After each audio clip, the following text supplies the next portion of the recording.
Assalamualaikum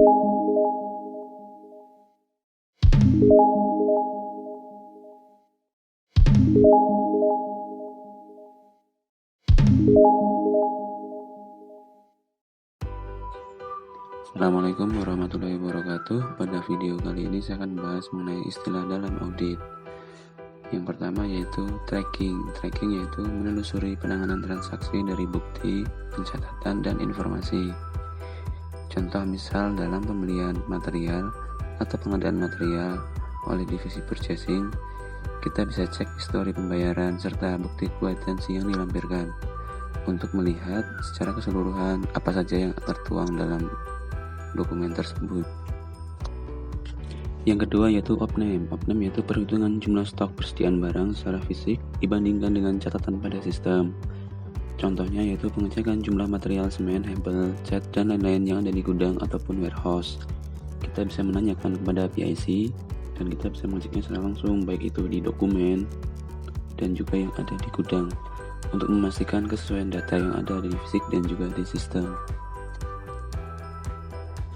Yang ketiga yaitu scanning. Scanning yaitu melihat hasil perhitungan data dan dokumen pendukung proses audit. Contohnya yaitu melihat transaksi pembayaran dari pihak kantor ke vendor. Di situ kita bisa memastikan apa saja yang dibayarkan dari kantor ke vendor, dan kita bisa konfirmasi ke vendor juga apakah pembayaran yang dari kantor sesuai atau tidak. Yang keempat yaitu konfirmasi. Konfirmasi yaitu bukti audit yang diperoleh dari auditor yang langsung tertulis dari pihak ketiga. Contohnya yaitu konfirmasi ke bagian purchase terkait perbedaan harga pembelian yang dikwitansi dengan toko.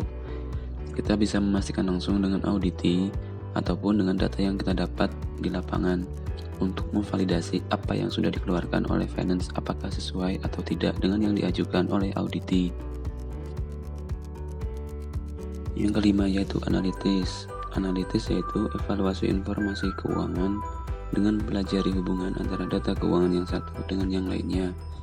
Contoh yaitu perbandingan pembelian hebel dengan pembangunan rumah. Apakah ada pembayaran yang tidak semestinya? Kita bisa memastikan dokumen-dokumen pembelian hebel dan surat jalan yang sudah dibayarkan apakah sesuai dengan jumlah pembangunan rumah yang ada aktual di lapangan, sehingga tidak terjadi selisih antara pengadaan pembelian hebel dengan jumlah pembangunan rumah yang ada di lapangan. Yang keenam yaitu pertanyaan terbuka. Apa itu pertanyaan terbuka? Pertanyaan terbuka yaitu teknik yang digunakan agar auditi bisa menjawab secara luas. Contoh, apa pendapat Anda mengenai pemasangan paving ini menggunakan pasir? Bisa saja, apa pendapat Anda mengenai jumlah pembelian hebel ini yang tidak sesuai dengan jumlah pembangunan? Kemudian, bagaimana cara memastikan pembelian hebel ini sesuai dengan jumlah pembangunan yang ada? Nah, pertanyaan-pertanyaan seperti ini bisa saja dilakukan oleh manajer dengan staff maupun supervisor dengan staff atau sebaliknya, agar pada tim tidak terjadinya miskomunikasi, sehingga komunikasi ini bisa dibangun dengan baik antara auditi dengan auditor ataupun manajer dengan staffnya, sehingga pekerjaan bisa dengan mudah dilakukan. Yang terakhir yaitu pertanyaan tertutup. Apa itu pertanyaan tertutup? Nah, pertanyaan tertutup yaitu untuk jawaban ya atau tidak, salah atau benar. Jadi hanya ada jawaban ya atau tidak, salah dan benar. Contoh, apakah Anda membeli semen di toko bangunan serbaguna? Atau, apa betul Anda membeli hebel dengan Bapak Andi?